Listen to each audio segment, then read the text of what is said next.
Global Tel Link, you have a prepaid call from Free. an inmate at the Salinas Valley State Prison, Soledad, California. This call and your telephone number will be monitored and recorded. To accept this call, say or dial 5 now.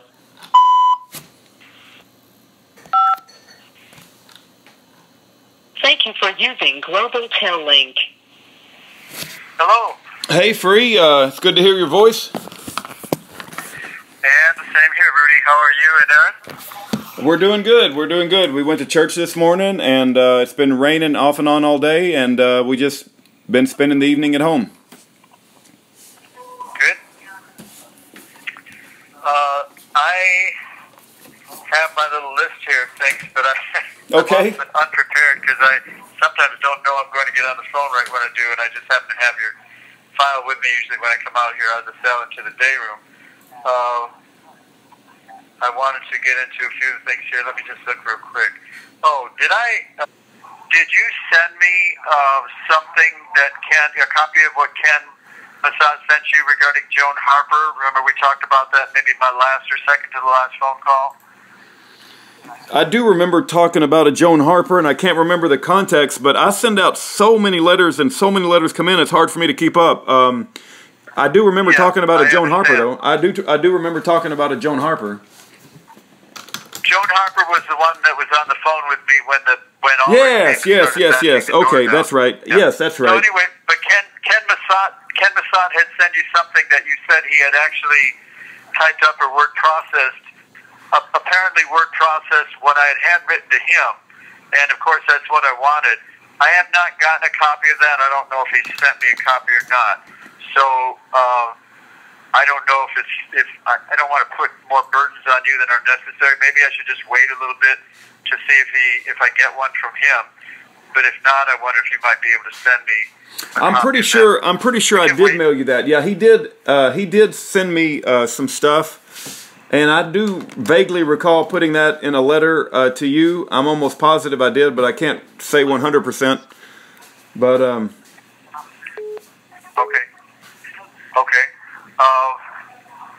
I wanted to also. I wrote a kind of a fun song, sort of like the Iguana song, in terms of just being kind of a novelty, funny, comical song. But I just wrote it earlier today. I don't sit down to write these things. They just pop in my head, or I wake up from sleep with inspiration of a song usually. And I don't know if I have it down well enough to do. I was hoping to do it tonight, but I got on the phone by surprise at least 15 minutes before I expected to. So in that 15 minutes, I could have had this down in my head a little better. It's up to you. If you are going to try to record something, I'd like to put you in a sound acoustic sink in the bathroom so we get the best acoustics possible. Okay, well since you have to do that anyway, let's just put this off maybe till my next call. Okay. Does that work better? I can do it. I'm right close, but it's up to you. Whatever you feel comfortable with, we can accommodate. Well, okay, let's do it next time. But that way you know too ahead of time. I'll probably wanting to do it next time. Okay. It's just a fun thing on YouTube. If I was out there, I actually think something like this might go viral on YouTube. But it would be because I'd have it done with either a number of doo-wop harmony guys on it, or properly instrumented and properly recorded where it sounded good. We can't get that kind of a good sound by phone, but even so, it might be funny enough where if the right person happens to catch it and wants to, put it out further, or even put some of the instrumentation to it, because it's funny and catchy, then I think that would be pretty cool. So we'll see what happens. It's called. Well, I'll wait. I'll give you. I won't give away the title until I sing it to you. Okay. Okay. I look forward to it. Okay. All right. Good. Other things I have in front of me, note-wise, I wanted to talk. And we won't get very far on this because we've used up probably a little bit more than half this time right now. But I wanted to go into the subject of search and seizure. I want to preface this. I'll start on this now, and maybe next call we'll get onto the main meat of it because we'll run out of time here. And I don't know if you could kind of join the two things together, maybe as you put them out there. Maybe hold off on on putting this out there right now, or however you want to do it. But I think if you join them together, I'll do the second half of this next time I call also. But I'll get started now.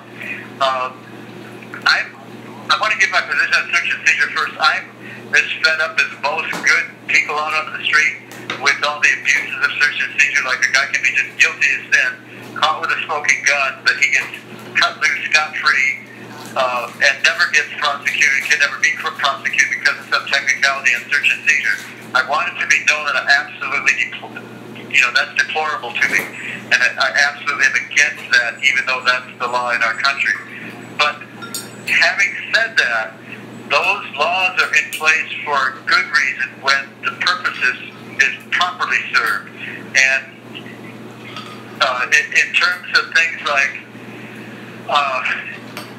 not seizing carte blanche, whatever the police want, even when they have a warrant, that's something that's very applicable in my case. They actually seized all kind of private writings. I never have anything to hide in my writings. However, I'm so creative in so many areas of life that I would often record in writing dreams, any kind of idea that would come to mind that was creative. This call and your telephone number will be monitored and recorded. For a book, just anything I wanted to write about, and all these things were seized along with my private,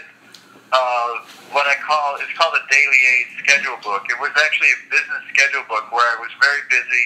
I was a businessman, a college student, and a whole lot of other things. And I kept all my appointments in a schedule book each day and each week and so forth. And in addition to that, I would sometimes write in other things within that, something important that happened during the day in this little book. They seized that. Diaries are something that have been highly protected for ever since our country's been in existence. Ever since we've had a constitution written, federal and state constitutions have protected against random seizure of diaries, where there isn't anything in them related to a specific subject that's on a warrant. In my case, they just seized all my writings, everything they wanted, and they seized dozens and dozens of other things. In fact, I would say that at least 90 to 95% of my entire trial was based on all kind of irrelevant things that had nothing to do with a crime, had nothing to do with murder, had nothing to do with anything wrong, that were seized and in some cases completely falsified, literally forged, right in the courtroom on record. The 3552 has an excellent example about that. And they just went hog wild. They also completely trashed my sound studio. This is where this main seizure took place, where they took all that stuff, was in my sound studio office, 20 miles away from my home. And it was my home where the shooting took place. So there was no reason to go 20 miles away and take anything anyway, but they did. They had very limited items on the search warrant, gun stuff, bullet stuff, things of that nature. There was nothing of that nature there. They'd already gotten that in my house, or at least I'm thinking there was nothing of that nature there. There might have been some storage stuff in my office. There was a storage space. I have no objection to what they took that was on the warrant. What I'm talking about was just took anything they wanted, and because I had a defense attorney that was working to send me to prison, helping his DA friend and the whole DA team and the whole police team, they got to put anything they wanted into trial, including in a forged manner, altered manner, and completely out of context in all the other areas where they didn't commit forgery. They also, from my diaries, used certain things in there, like I had certain private things about women that I had intimate relationships with, and the threat would come back from my attorney to me that if I didn't buckle under and comply with things he demanded I do, like not defend against this and not defend against that, and such that the DA, he would let them, drag these women into court and testify about intimate stuff between us. It had nothing to do with anything except it was a way to pressure me to relinquish a lot of my standing up strong and defending and saying, no, I'm going to put on this defense and so on. So that was one thing. There were so many things in my busy life, like, let me give an example of some really crazy stuff where he just went spending his time chasing rabbits that the DA would bring about that didn't need to be chased. All he had to do was file a motion to suppress all the evidence that was not on the search warrant. It had to be granted, and none of this stuff would have come in. It would have been a whole different trial.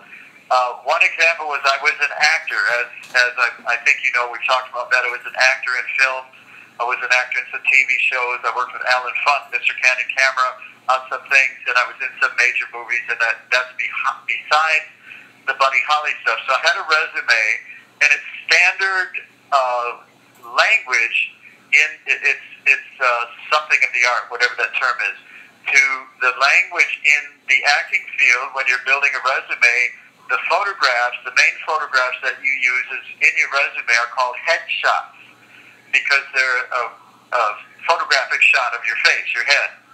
And so I had that written in several places, and it was obvious what it was referring to, that it was my acting stuff, so the DA took it out of that context, put it separately, and made a collage with it and said that, okay, this is, obviously I shot Allred in the head. He's saying, apparently I did one time as he was running at me from the front, but, you know, he said this is like planning of shooting somebody in the head. I mean, this is the kind of ridiculous stuff that was allowed to take place because my attorney flatly refused to do a standard motion that even a first-month law student would learn in California's Penal Code Section 1538.5. So it's called a 1538.5 motion to suppress and return everything that was not specifically on that search warrant. And they would have to have done it.